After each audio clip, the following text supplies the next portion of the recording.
गुरु रू प्यारी सात संगत जी, वाहिगुरु जी का खालसा वाहिगुरु जी की फतेह। भाई साहब भाई वीर सिंह जी की कमोलक रचना है श्री गुरु अंगद देव जी महाराज के जीवन प्रसंग। आओ उसका अगला भाग सरवण करने की कोशिश करिए जी। 34वां है सते बलवंड दी पुल। पिछे जिक्र आ चुका है कि मरदाने मगरों गुरु नानक देव जी के द्वारे बलवंड कीर्तन ते लाया गया सी। ਜਦੋਂ ਗੱਦੀ ਗੁਰੂ ਅੰਗਦ ਦੇਵ ਜੀ ਨੂੰ ਬਖਸ਼ੀ ਗਈ ਤਾਂ ਬਲਵੰਡ ਨੂੰ ਵੀ ਆਗਿਆ ਹੋਈ ਕਿ ਤੂੰ ਸਾਡੇ ਪਿੱਛੋਂ ਖਡੂਰ ਜਾ ਕੇ ਗੁਰੂ ਅੰਗਦ ਦੇ ਹਜ਼ੂਰ ਚੌਂਕੀ ਕਰਿਆ ਕਰਨੀ ਹੈ। ਬਲਵੰਡ ਜਦੋਂ ਖਡੂਰ ਆਇਆ ਤਾਂ ਗੁਰੂ ਜੀ ਛੱਪੇ ਬੈਠੇ ਸੀ। ਉਹ ਰਹਿ ਪਿਆ ਸੱਤੇ ਦੇ ਘਰ, ਪਰ ਨਾ ਪਾ ਸਕਿਆ ਗੁਰੂ ਨੂੰ। ਜਦੋਂ ਆਪ ਪ੍ਰਗਟੇ ਤਾਂ ਆ ਹਾਜ਼ਰ ਹੋਇਆ ਤੇ ਲੱਗਾ ਕੀਰਤਨ ਕਰਨ। ਨਾਲ ਰਲਾ ਲਿਤੋ ਸਤੇ ਨੂੰ ਵੀ ਦੋਵੇਂ ਅੰਮ੍ਰਿਤ ਵੇਲੇ ਲਾਉਣ ਆਸਾ ਦੀ ਵਾਰ। ਸੰਝਾਂ ਨੂੰ ਕੀਰਤਨ ਕਰਨ ਸੋਦਰ ਦਾ, ਜਿਵੇਂ ਕਿ ਹੁੰਦਾ ਸੀ ਸ੍ਰੀ ਗੁਰੂ ਨਾਨਕ ਦੇਵ ਜੀ ਦੇ ਦੁਆਰੇ। ਗੁਣੀ ਵਿੱਚ ਜਦ ਗੁਣ ਮੰਝਦਾ ਹੈ ਤਾਂ ਉਸ ਦੇ ਮਨ ਨੂੰ ਨਾਲੇ ਉਜਲ ਕਰਦਾ ਹੈ ਨਾਲੇ ਉੱਚਾ। ਫਿਰ ਮਨ ਨੂੰ ਆਪੇ ਵਿੱਚ ਆਪੇ ਦੀ ਟੇਕ ਦੇ ਕੇ ਜੋਗੀ ਵਾਂਗੂ ਇੱਕ ਸਵਯੰਗ ਸਥਿਤੀ ਤੇ ਟਿਕਾਅ ਵਿੱਚ ਕਰ ਦਿੰਦਾ ਹੈ।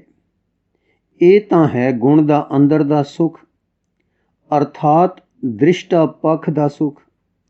ਬਾਹਰੋਂ ਵੀ ਕਸਰ ਪੈਂਦਾ ਹੈ। ਉਹ ਇਹ ਕਿ ਗੁਣੀ ਦੇ ਗੁਣ ਦੀ ਕਦਰ ਹੁੰਦੀ ਹੈ ਲੋਕਾਂ ਵਿੱਚ। ਇਸ ਦਾ ਅਸਰ ਬਾਹਰੋਂ ਗੁਣੀ ਦੇ ਮਨ ਤੇ ਪੈਂਦਾ ਹੈ।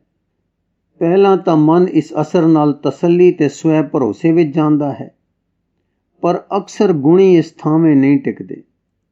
ਸਗੋਂ ਕਦਰਦਾਨੀ ਦੇ ਬਾਹਰਲੇ ਅਸਰ ਹੇਠ ਇਸੇ ਜੋਗੇ ਹੋ ਜਾਂਦੇ ਹਨ। ਕਦਰ ਜੋ ਪੈਂਦੀ ਹੈ ਬਾਹਰੋਂ, ਉਹ ਦੋ ਸੂਰਤਾਂ ਲੈਂਦੀ ਹੈ, ਮਾਨ ਤੇ ਮਾਇਆ। ਮਾਨ ਨਾਲ ਮਨ ਮਾਨ ਦੀ ਖੁਰਾਕ ਤੇ ਹੀ ਪਲਣ ਲੱਗ ਜਾਂਦਾ ਹੈ। ਜਿਉਂ-ਜਿਉਂ ਮਾਨ ਮਨ ਦੀ ਟੇਕ ਬਣਦਾ ਹੈ, ਤਿਉਂ-ਤਿਉਂ ਮਾਨ ਦੀ ਭੁੱਖ ਵੱਧਦੀ ਹੈ। ਅੰਤ ਮਾਨ ਤੇ ਪਲ-ਪਲ ਕੇ ਮਨ ਅਹੰਕਾਰ ਦੀ ਮੋਟੀ ਜਿਹੀ ਸੂਰਤ ਪਕੜ ਲੈਂਦਾ ਹੈ। ਇਸੇ ਤਰ੍ਹਾਂ ਮਾਇਆ ਮਿਲਣ ਨਾਲ ਮਾਇਆ ਦੀ ਭੁੱਖ ਵੱਧਦੀ ਹੈ, ਜੋ ਲੋੜਾਂ ਪੂਰਨ ਤੋਂ ਵੱਧ-ਵੱਧ ਕੇ ਲੱਭ ਦੀ ਸੂਰਤ ਫੜ ਲੈਂਦੀ ਹੈ, ਜੋ ਉਸਦੇ ਮਾਨਸੀ ਗੁਣਾਂ ਉੱਤੇ, ਵਿਸ਼ੇਸ਼ ਕਰਕੇ ਉਸਦੇ ਅੰਦਰਲੇ ਸੁਭਾਅ ਉੱਤੇ ਛਾਇਆ ਜਿਹੀ ਆਛਾਦਾਨ ਕਰ ਦਿੰਦੀ ਹੈ। ਇਸ ਕਰਕੇ ਗੁਣੀ ਕਈ ਵੇਰ ਗਿਰਾਓ ਵਿੱਚ ਆ ਕੇ ਭੁੱਲਾਂ ਕਰਦੇ ਤੇ ਸੱਟਾਂ ਸਹਾਰਦੇ ਹਨ। ਇਹੋ ਹਾਲ ਬਲਵੰਡ ਦਾ ਹੋਇਆ।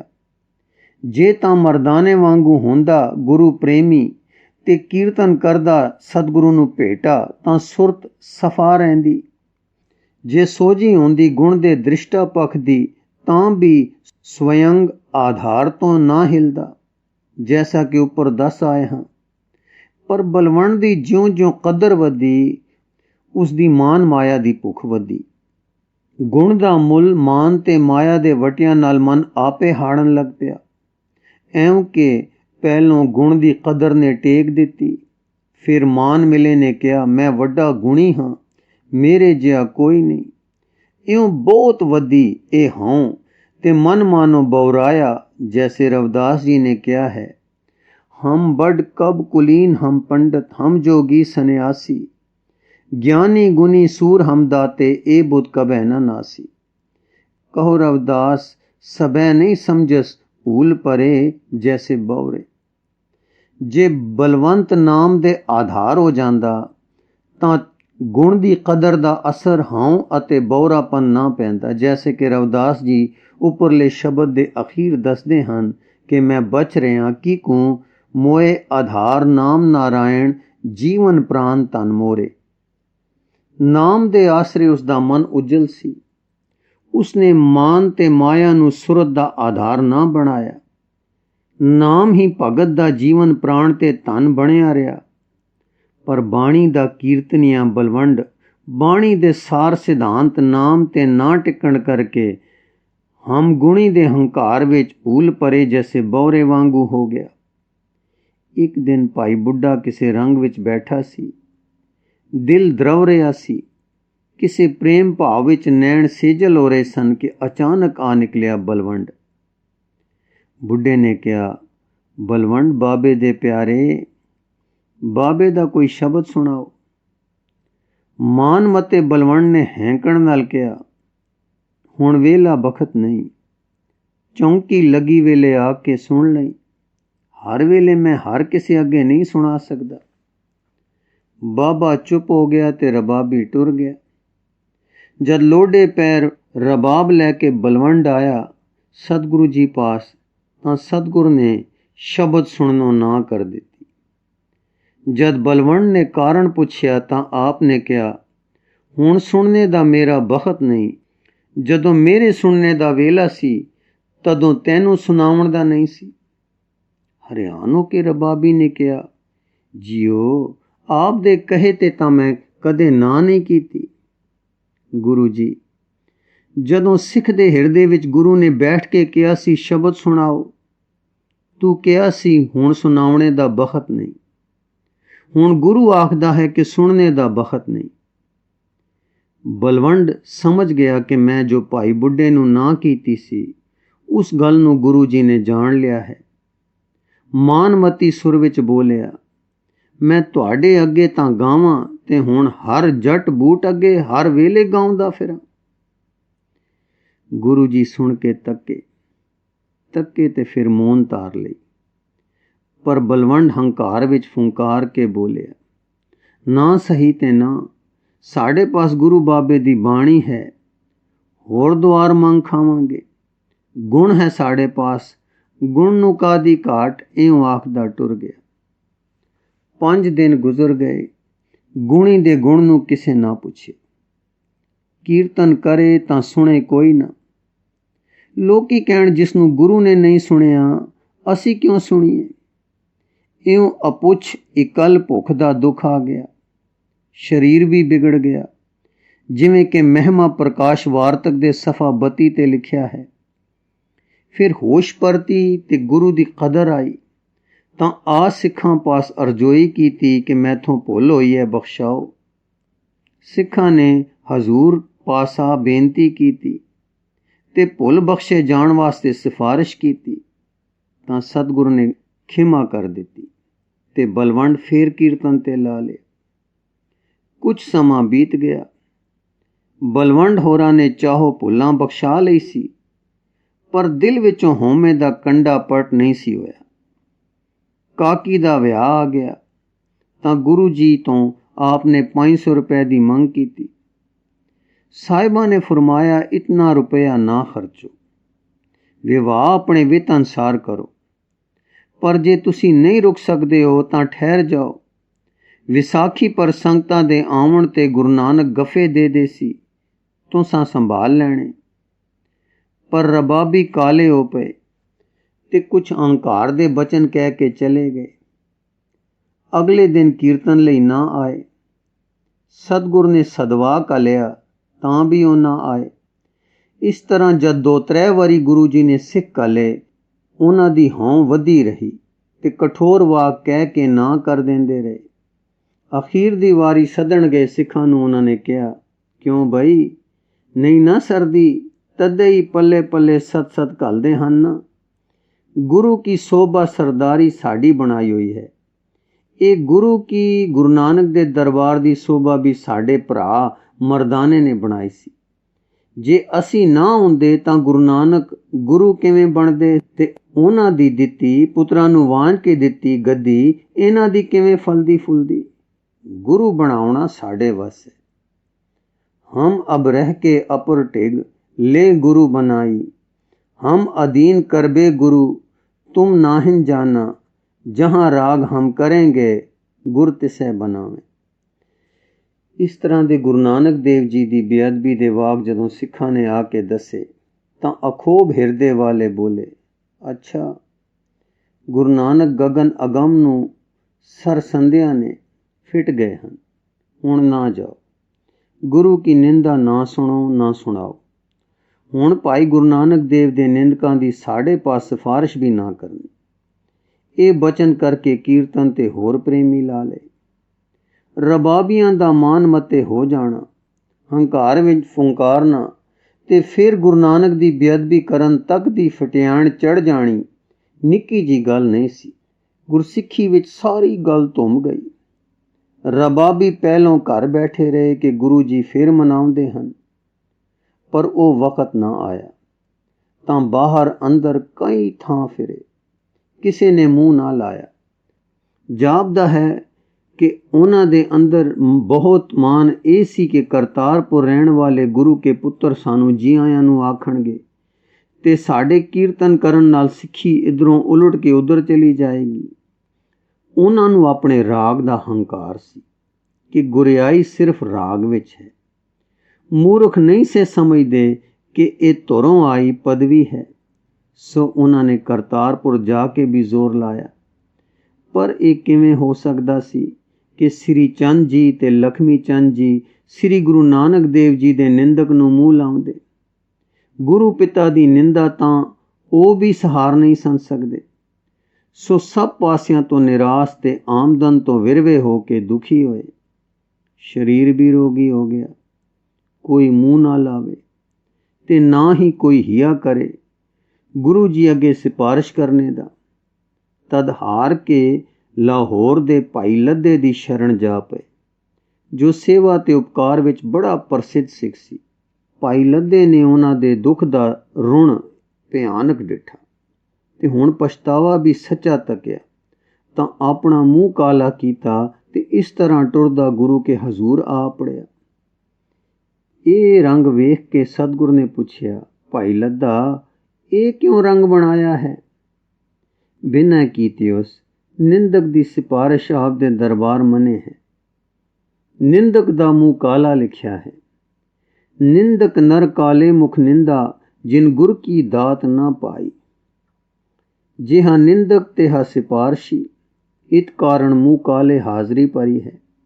ਉਜਲੇ ਮੁਖ ਨਿੰਦਕ ਦਾ ਸਾਥੀ ਹੋ ਕੇ ਕਿੰਜ ਆਉਂਦਾ। ਪਾਤਸ਼ਾਹ ਆਪ ਦੇ ਤ੍ਰਿਕਾਰੇ ਨਿੰਦਾ ਨਾਲ ਆਪੇ ਤ੍ਰਿਕਾਰੇ ਗਏ। ਰਬਾਬੀ ਹੁਣ ਪਛਤਾਉਂਦੇ ਹਨ, ਬਖਸ਼ਿਸ਼ ਮੰਗਦੇ ਹਨ।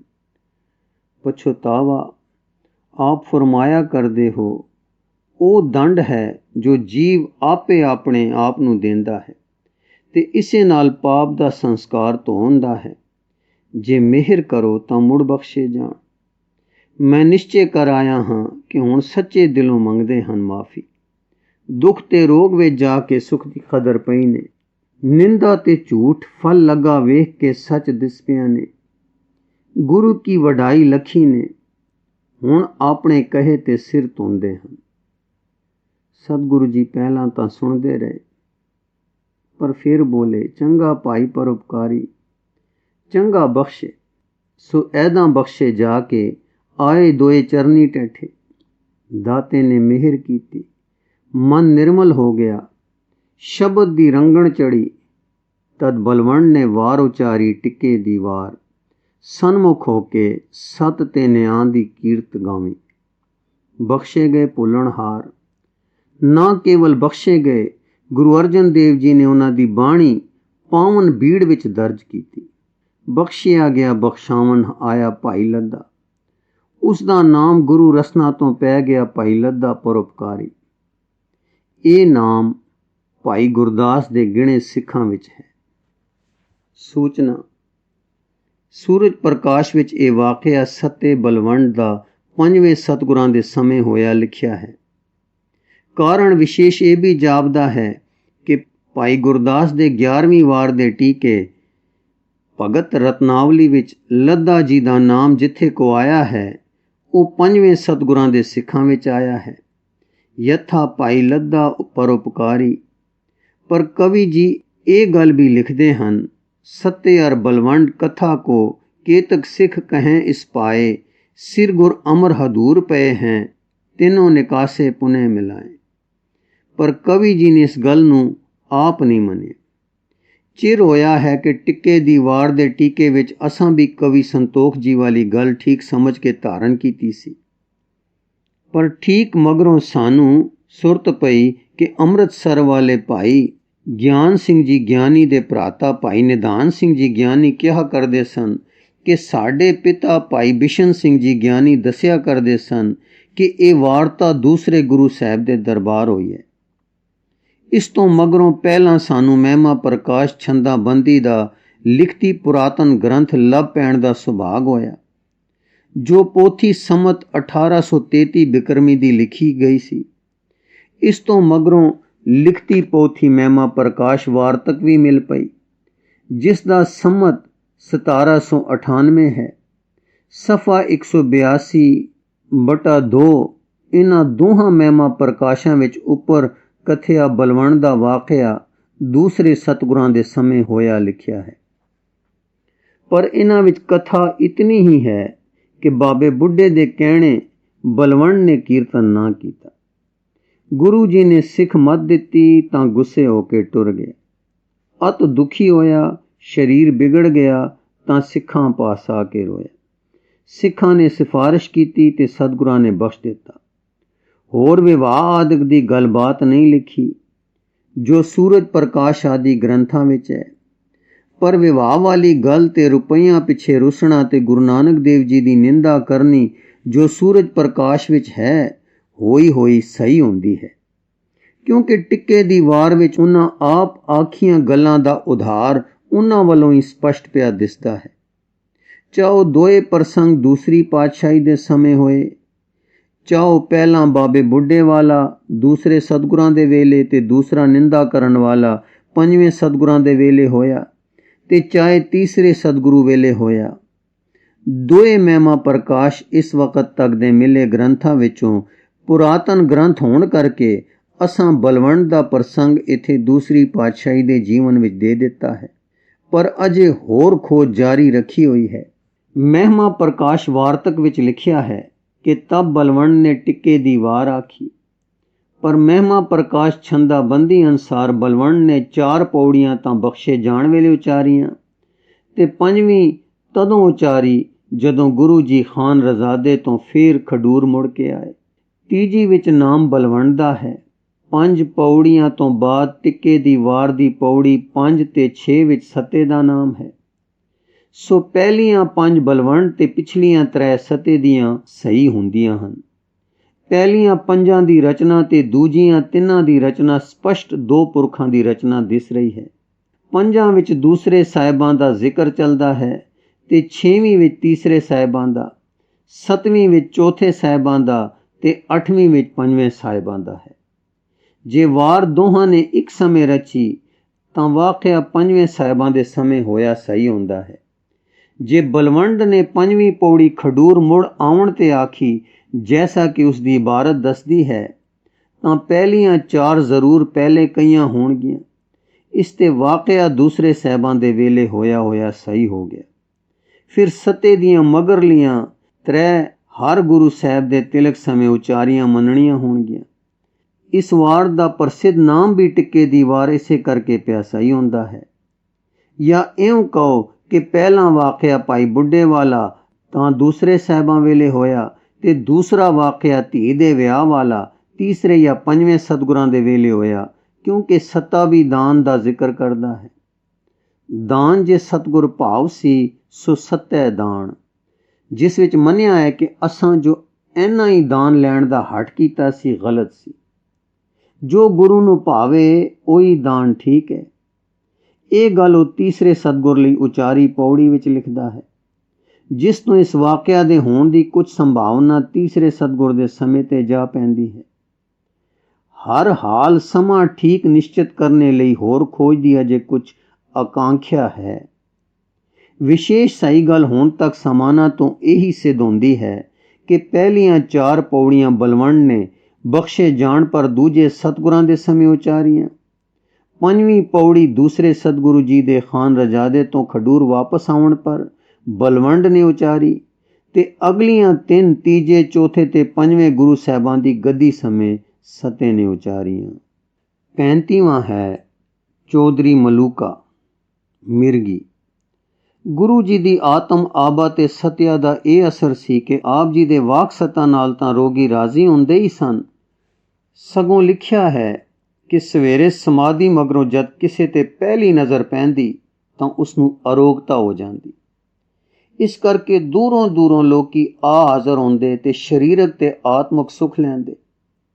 ਪਿੱਛੇ ਇਹ ਗੱਲ ਦੱਸ ਆਏ ਹਾਂ, ਖਡੂਰ ਵਿੱਚ ਇੱਕ ਤਾਂ ਸੀ ਚੌਧਰੀ ਮਹਿਮਾ ਮਾਈ ਵਿਰਾਈ ਦਾ ਘਰ ਵਾਲਾ, ਇਸ ਦਾ ਨਿਸ਼ਚਾ ਭਰੋਸਾ ਆਪਣੀ ਸੁਭਾਗ ਇਸਤਰੀ ਵਾਂਗੂ ਅਨਿੰਦ ਸੀ ਸ੍ਰੀ ਗੁਰੂ ਜੀ ਉੱਪਰ। ਦੂਸਰਾ ਚੌਧਰੀ ਸੀ ਜਿਸ ਦਾ ਨਾਮ ਸੀ ਤਖਤ ਮਲ ਖਹਿਰਾ। ਇਹ ਵੀ ਗੁਰੂ ਅੰਗਦ ਦੇਵ ਜੀ ਦਾ ਸਿੱਖ ਹੋ ਗਿਆ ਸੀ। ਗੁਰੂ ਕੇ ਲੰਗਰ ਵਿੱਚ ਦੁੱਧ ਪਹਿਲੋਂ ਇਸੇ ਘਾਲਣਾ ਸ਼ੁਰੂ ਕੀਤਾ ਲਿਖਿਆ ਹੈ। ਇਹ ਆਏ ਗਏ ਸਿੱਖ ਸੇਵਕ ਦੀ ਸੇਵਾ ਸੰਭਾਲ ਵਿੱਚ ਵੀ ਹਿੱਸਾ ਲੈਂਦਾ ਹੁੰਦਾ ਸੀ। ਇੱਕ ਹੋਰ ਸੀ ਚੌਧਰੀ, ਇਸ ਦਾ ਨਾਂ ਸੀ ਮਲੂਕਾ। ਇਹ ਸ਼ਰਾਬੀ ਕਬਾਬੀ ਵੀ ਤਕੜਾ ਸੀ। ਇਹ ਚੌਧਰੀ ਗੁਰੂ ਜੀ ਨਾਲ ਖੁਣਸ ਰੱਖਦਾ ਸੀ। ਇਸ ਚੌਧਰੀ ਨੂੰ ਮਿਰਗੀ ਦੀ ਬਿਮਾਰੀ ਹੋ ਗਈ ਸੀ। ਬਥੇਰੇ ਦਵਾ ਦਾਰੂ ਕੀਤੇ। ਪਿੰਡ ਦੇ ਜੋਗੀ ਨੇ ਵੀ ਆਪਣੇ ਕਈ ਵਾਹ ਲਾਏ, ਪਰ ਮਿਰਗੀ ਪੈਣੋਂ ਨਾ ਹਟੀ। ਫਿਰ ਉਸਦੇ ਸਾਕ ਸੈਨ ਉਸ ਨੂੰ ਪ੍ਰੇਰ ਕੇ ਗੁਰੂ ਕੇ ਹਜ਼ੂਰ ਲੈ ਆਏ। ਚੌਧਰੀ ਮੱਥਾ ਟੇਕ ਕੇ ਬੈਠ ਗਿਆ। ਸਤਿਗੁਰ ਨੇ ਸੁਖਸਾਂਦ ਪੁੱਛੀ ਤਾਂ ਉਸ ਦੱਸਿਆ, ਹੋਰ ਤਾਂ ਸਾਰੇ ਸੁੱਖ ਹਨ, ਇੱਕ ਮਿਰਗੀ ਦੀ ਕਸਰ ਆ ਪੈਂਦੀ ਹੈ। ਉਸਨੇ ਜੀਵਨ ਕੋੜਾ ਕਰ ਰੱਖਿਆ ਹੈ। ਸਤਿਗੁਰੂ ਜੀ ਨੇ ਪੁੱਛਿਆ, ਖਾਂਦੇ ਪੀਂਦੇ ਕੀ ਹੋ? ਤਾਂ ਚੌਧਰੀ ਨੇ ਸਾਰਾ ਕੁਝ ਦੱਸਿਆ। ਫਿਰ ਆਪ ਨੇ ਪੁੱਛਿਆ, ਸ਼ਰਾਬ ਵੀ ਵਰਤਦੇ ਹੋ? ਆਖਣ ਲੱਗੇ, ਉਸਦੇ ਆਸਰੇ 4 ਦਿਨ ਚੰਗੇ ਲੰਘਦੇ ਹਨ। ਗੁਰੂ ਜੀ ਸੁਣ ਕੇ ਚੁੱਪ ਕਰ ਗਏ ਤੇ ਰੁਖ ਹੋਰ ਪਾਸੇ ਕਰ ਲਿਆ। ਚੌਧਰੀ ਨੇ ਫੇਰ ਹੱਥ ਜੋੜੇ ਤੇ ਉਸਦੇ ਸਾਥੀ ਨੇ ਆਖਿਆ, ਮਹਾਰਾਜ ਕਰੋ ਕਿਰਪਾ, ਕੋਈ ਰੇਖ ਵਿੱਚ ਮੇਖ ਮਾਰੋ ਜੋ ਕੀਤੇ ਮਿਟ ਜਾਣ ਤੇ ਚੌਧਰੀ ਵੱਲ ਹੋ ਜਾਵੇ। ਗੁਰੂ ਜੀ, ਭਾਈ ਚੌਧਰੀ, ਤੂੰ ਸ਼ਰਾਬ ਨੂੰ ਛੱਡ ਦੇ, ਤੈਨੂੰ ਮਿਰਗੀ ਛੱਡ ਜਾਵੇਗੀ। ਫਿਰ ਪੀਏਗਾ ਤੇ ਫਿਰ ਨਹੀਂ ਰੁਕੇਗੀ। ਚੌਧਰੀ, ਅੱਛਾ, ਸ਼ਰਾਬ ਛੱਡਦੇ ਆ ਤਾਂ ਕਸੀਸ ਵੱਢ ਕੇ। ਲਓ ਗੁਰੂ ਜੀ, ਛੱਡੀ ਤੇ ਹੁਣ ਤੋਂ ਛੱਡ ਦਿੱਤੀ ਸ਼ਰਾਬ। ਗੁਰੂ ਜੀ, ਸ਼ਾਬਾਸ਼ ਚੌਧਰੀ। ਫਿਰ ਮਿਰਗੀ ਵੀ ਗਈ ਸ਼ਰਾਬ ਦੇ ਨਾਲ। ਮੱਥਾ ਟੇਕ ਕੇ ਚਲਾ ਗਿਆ ਚੌਧਰੀ ਤੇ ਸੱਚਮੁੱਚ ਛੱਡ ਦਿੱਤੀ ਉਸ ਸ਼ਰਾਬ। ਮਿਰਗੀ ਵੀ ਮੁੜ ਨਹੀਂ ਪਈ। ਲੰਘ ਗਏ ਕੋਈ 2 ਕੇ ਵਧੇਕ ਬਰਸ, ਪਰ ਫਿਰ ਰੌਂ ਆ ਗਿਆ ਸ਼ਰਾਬ ਪੀਣ ਦਾ। ਇੱਕ ਦਿਨ ਕਾਲੀਆਂ ਘਟਾ ਚੜੀਆਂ। ਚੌਧਰੀ ਧੁਰ ਛੱਤੇ ਬੈਠਾ ਪੀ ਪੀ ਕੇ ਮਤਵਾਲਾ ਹੋ ਗਿਆ। ਲੱਗਾ ਨਸ਼ੇ ਦੇ ਜ਼ੋਰ ਬਕਣ ਤੇ ਝੂਮਣ ਉਲਰਣ। ਇਸੇ ਹਾਲ ਘੁੰਮਦਾ ਛੱਤੋਂ ਡਿੱਗ ਪਿਆ ਤੇ ਸਹਿਆਂ ਵਰਿਆਂ ਦਾ ਹੋ ਗਿਆ। ਹਾਂ, ਭੈੜੀ ਵਹਿਬਤ ਦਾ ਸ਼ਿਕਾਰ ਹੋ ਗਿਆ। ਇਹ ਵੀ ਲਿਖਿਆ ਹੈ ਕਿ ਖਡੂਰ ਵਿੱਚ ਇੱਕ ਜੋਗੀ ਸ਼ਰਾਬੀ ਸੀ ਤਕੜਾ। ਇਸ ਨੂੰ ਉਸਦੀ ਸੋਬਤ ਸੀ। ਇਸ ਦੀ ਸੋਬਤ ਵਿੱਚ ਫਿਰ ਪੀਣ ਲੱਗ ਪਿਆ। ਬਾਰ-ਬਾਰ ਉਹੀ ਕਰਮ ਕਰਦਿਆਂ ਸੁਭਾਅ ਬਣ ਜਾਂਦਾ ਹੈ। ਸੁਭਾਅ ਬੜਾ ਪ੍ਰਬਲ ਹੁੰਦਾ ਹੈ। ਜੇ ਕਿਵੇਂ ਸੁਭਾਅ ਨੂੰ ਮੋੜਾ ਪੈ ਜਾਏ ਤਾਂ ਮਾੜੀ ਸੋਬਤ ਕੇ ਕੁਸੰਗ ਫਿਰ ਵਹਿਬਤਾਂ ਨੂੰ ਜਗਾ ਦਿੰਦਾ ਹੈ। ਗੁਰੂ ਜੀ ਨੇ ਉਸ ਦਿਨ ਆਪਣੇ ਦੀਵਾਨ ਦੇ ਕੀਰਤਨ ਵਿੱਚ ਅਲਹਾਣੀਆਂ ਦੇ ਸ਼ਬਦਾਂ ਦਾ ਉਚਾਰ ਕਰਵਾਇਆ, ਜੋ ਸਿੱਖਾਂ ਨੂੰ ਮੌਤ ਯਾਦ ਰਹੇ ਤੇ ਮਾੜੇ ਕੰਮਾਂ ਵਿੱਚ ਪ੍ਰਵਿਰਤ ਨਾ ਹੋਇਆ ਕਰਨ। 36ਵਾਂ ਹੈ ਹਰੀਕੇ ਦਾ ਸਫ਼ਰ, ਬਖਤਾਵਰ। ਸੰਮਤ 1604 ਦੇ ਲਗਭਗ ਸਤਿਗੁਰੂ ਜੀ ਨੇ ਇੱਕ ਛੋਟਾ ਜਿਹਾ ਸਫ਼ਰ ਕੀਤਾ। ਵੈਰੋਵਾਲ ਲਾਗੋਂ ਬਿਆਸਾ ਪਾਰ ਹੋ ਕੇ ਕੁਝ ਪਿੰਡਾਂ ਵਿੱਚ ਠਹਿਰਦੇ ਸੁਲਤਾਨਪੁਰ ਗੁਰੂ ਬਾਬੇ ਦੇ ਟਿਕਾਣੇ ਦਾ ਦਰਸ਼ਨ ਕਰਦੇ ਤੇ ਸਤਨਾਮ ਦਾ ਉਪਦੇਸ਼ ਦਿੰਦੇ ਸਤਲੁਜ ਪਾਰ ਹੋ ਮਾਲਵੇ ਵਿੱਚ ਵਿਚਰਦੇ ਆਪਣੀ ਜਨਮ ਭੂਮੀ ਮੱਤੇ ਦੀ ਸਰਾਂ ਜਾ ਪਹੁੰਚੇ। ਉਹ ਕਦੇ ਘੁੱਗ ਵਸਦਾ ਪਿੰਡ ਹੁਣ ਉਜਾੜ ਹੋਇਆ ਪਿਆ ਸੀ। ਉਜਾੜ ਵਿੱਚ ਵਸਤੀ ਵੇਖਣ ਵਾਲੇ ਗੁਰੂ ਜੀ ਡੇਰਾ ਲਾ ਕੇ 2-4 ਦਿਨ ਇੱਥੇ ਠਹਿਰੇ। ਕਰਤਾਰ ਦੇ ਰੰਗ ਦੇਖਦੇ ਦਿਖਾਉਂਦੇ ਵੈਰਾਗੀਆਂ ਚਾਉ ਨਾਲ ਨਾਮ ਦ੍ਰਿੜਾਉਂਦੇ ਇੱਥੋਂ ਫਿਰ ਪਰਤ ਪਏ ਤੇ ਹਰੀਕੇ ਆਣ ਠਹਿਰੇ। ਜਦੋਂ ਬਾਬਾ ਫੇਰੂ ਜੀ ਨੇ ਮੱਤੇ ਦੀ ਸਰਾਂ ਦਾ ਰਹਿਣਾ ਛੱਡਿਆ ਸੀ ਤਾਂ ਖਡੂਰ ਜਾਣ ਤੋਂ ਪਹਿਲਾਂ ਕੁਝ ਥੋੜਾ ਕਾਲ ਇੱਥੇ ਠਹਿਰੇ ਸਨ, ਪਰ ਥੋੜਾ ਹੀ ਵਿਹਾਰ ਕਾਰ ਕਰਕੇ ਫਿਰ ਇੱਥੋਂ ਸੰਗਰ ਚਲੇ ਗਏ ਸਨ। ਉਸ ਸਮੇਂ ਦੇ ਗੁਰੂ ਜੀ ਦੇ ਕਈ ਮੇਲੀ ਤੇ ਜਾਣੂ ਪਛਾਣੂ ਇੱਥੇ ਵਸਦੇ ਸੀ, ਸੋ ਸੁਣ ਕੇ ਬੜੇ ਚਾਅ ਨਾਲ ਮਿਲਣੇ ਆਏ ਤੇ ਹੋਰ ਸੰਗਤਾਂ ਵੀ ਬਹੁਤ ਆਈਆਂ। ਸਤਸੰਗ ਦਾ ਪ੍ਰਵਾਹ ਚੱਲਦਾ ਰਿਹਾ ਤੇ ਗੁਰੂ ਨਾਨਕ ਫੇਰੀ ਵਰਗਾ ਰੰਗ ਲੱਗਾ ਰਿਹਾ। ਇੱਥੇ ਇੱਕ ਬਖਤਾਵਰ ਨਾਮੇ ਚੌਧਰੀ ਰਹਿੰਦਾ ਸੀ, ਜੋ ਪਿੰਡ ਦਾ ਸਿਰਕਰਦਾ ਸੀ ਤੇ 70-72 ਪਿੰਡਾਂ ਦਾ ਮਾਮਲਾ ਭਰਦਾ ਸੀ। ਇਹ ਵੀ ਤਦੋਂ ਦਾ ਗੁਰੂ ਜੀ ਦਾ ਜਾਣੂ ਸੀ। ਉਦੋਂ ਉਹ ਛੋਟੀ ਉਮਰੇ ਸੀ ਤੇ ਸਿਰਕਰਦਾ ਉਸ ਦਾ ਪਿਓ ਸੀ। ਸੋ ਪਹਿਲੀ ਉਮਰਾਂ ਦੀ ਸਿਆਣ ਕਰਕੇ ਤੇ ਇਹ ਸੁਣ ਕੇ ਕਿ ਆਪ ਹੁਣ ਗੁਰੂ ਨਾਨਕ ਦੇਵ ਦੀ ਗੱਦੀ ਤੇ ਹਨ, ਮਿਲਣ ਦੀ ਆਸਾ ਧਾਰ ਖੜੋਤਾ।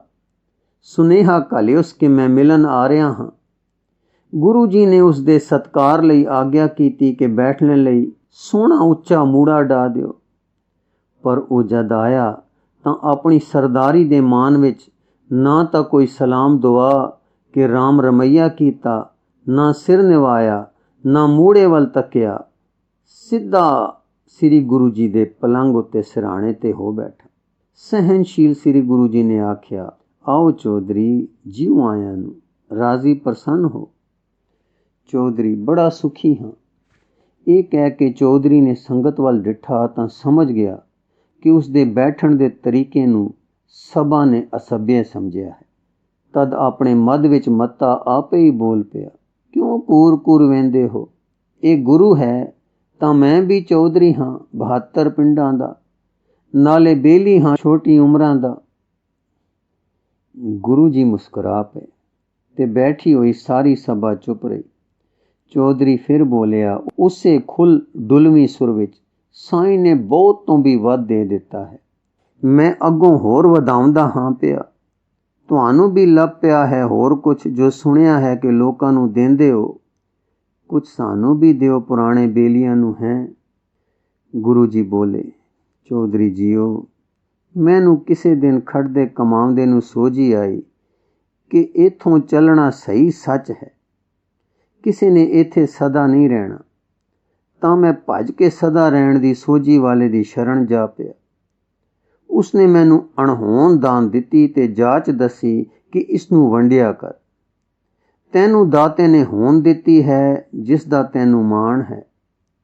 ਪਰ ਦੁੱਖ ਕੇ ਦੁਨੀਆ ਦਾ ਵਰਤਾਰਾ ਕੀ ਹੈ? ਜਿੰਨੀ ਬਹੁਤ ਸਾਈਂ ਆਪਣੇ ਗੁਮਾਸ਼ਤੇ ਨੂੰ ਦਿੰਦਾ ਹੈ, ਉਨੀ ਬਹੁਤੀ ਦਾ ਆਪਣੇ ਗੁਮਾਸ਼ਤੇ ਤੋਂ ਲੇਖਾ ਲੈਂਦਾ ਹੈ। ਜਿਸ ਨੂੰ ਥੋੜੀ ਦਿੰਦਾ ਹੈ, ਥੋੜੀ ਦਾ ਲੇਖਾ ਲੈਂਦਾ ਹੈ। ਜਿਸ ਨੂੰ ਅਣਹੋਂਦ ਦਿੰਦਾ ਹੈ, ਉਸ ਦਾ ਲੇਖਾ ਦੇਣ ਵੇਲੇ ਹੀ ਨਿਬੜ ਚੁੱਕਾ ਹੁੰਦਾ ਹੈ। ਚੌਧਰੀ ਦੇ ਅੰਦਰ ਬਹੁਤੀ ਦਾ ਮਾਣ ਸੀ, ਪਰ ਗੁਰੂ ਜੀ ਦੇ ਥੋੜੇ ਅੱਖਰਾਂ ਨੇ ਬਾਣ ਤੇ ਚੜੇ ਤੀਰ ਵਾਂਗੂ ਅਮੋਘ ਘਾਉ ਕੀਤਾ।